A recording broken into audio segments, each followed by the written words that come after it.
স্ত্রীকে বাঁচাতে গিয়ে প্রাণ গেল স্বামী স্ত্রী দুজনেরই। স্ত্রীকে ইলেকট্রিক শক লেগেছে দেখেই তাকে উদ্ধার করতে গিয়ে স্বামীরও বিদ্যুৎস্পৃষ্ট হয়ে মৃত্যু। মাত্র 10 বছর বয়সেই মা বাবা হারা হলো একমাত্র সন্তান।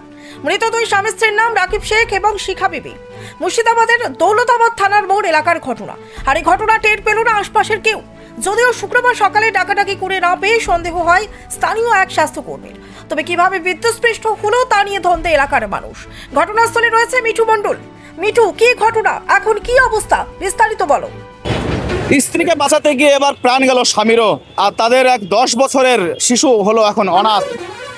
কোনো রকম ভাবে বাড়িতে সেই শিশু না থাকার ফলে প্রাণে হয়তো বাঁচলো ওই শিশু।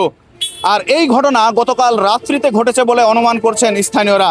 কারণ আজ সকালবেলায় এই স্থানীয় এক স্বাস্থ্যকর্মী মহিলা তিনি যখন বাড়িতে প্রবেশ করে এবং ওই স্ত্রীকে ডাকতে যায়, সেই সময় কিন্তু কোনো রকম সাড়া শব্দ না পেয়ে দেখেন যে বাথরুমের কাছে পড়ে রয়েছেন।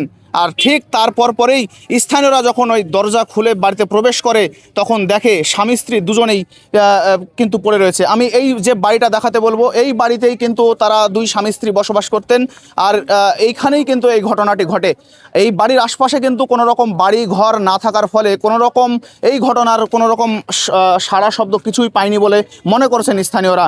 আর আজ সকালবেলায় এই ঘটনা যখন জানতে পারে তারপরই ব্যাপক চাঞ্চল্য ছড়িয়ে পড়ে মুর্শিদাবাদের দৌলতাবাদের এই থানার পাড়া যে মোড় এলাকা রয়েছে সেই মোড় এলাকাতে। আপনার বহরমপুরে কাজে যাই, বহরমপুরে এক শহরাতলার মেয়ের সঙ্গে দিয়ে মোটামুটি আপনার বৃষ্টি হয়। সেই টাইমে থানার মোড়ে বাস থেকে নামার পরে বৃষ্টি থামলো, হ্যাঁ রাত্রিতে। তারপরে সে বাড়ি আসলো। বাড়ি আসার পরে শুনলাম নাকি শর্ট সার্কিট হয়ে ওখানে হয়তো পড়েছিল।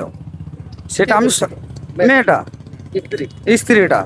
তারপরে ছেলেটা মুটোগিরি কাজ করে, সে রাত্রি 10টা সাড়ে 10টার সময় বাড়ি আসে। আসার পরে সে দেখে হয়তো স্ত্রী পড়ে আছে। সে ওকে হয়তো তুলতে গিয়ে তারপরে সেও আবার শর্ট সার্কিট হয়ে দুজনে একসঙ্গে পড়ে থাকে।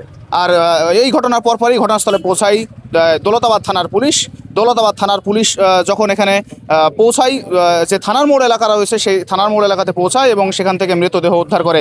স্বাভাবিকভাবে প্রশ্ন উঠছে কিভাবে এই বিদ্যুৎ স্পৃষ্ট ঘটনা ঘটলো, কিভাবেই বা তাদের মৃত্যু হয়েছে সেটা কিন্তু এখন পর্যন্ত জানা যায়নি। তবে অনুমান করা হচ্ছে তাদের বিদ্যুৎ স্পৃষ্ট হয়েই মৃত্যু হয়েছে। কারণ তাদের হাতে একটা যে ইলেকট্রিকের যে জিআই তার, সেই জিআই তার কিন্তু ধরে ছিল স্বামী স্ত্রী দুজনে মিলেই। সেইখানেই সন্দেহ করা হচ্ছে যে যে বিদ্যুৎ স্পৃষ্ট হয়ে তাদের মৃত্যু হয়েছে। তবে আসল ঘটনা জানা যাবে ময়নাতদন্তের পর।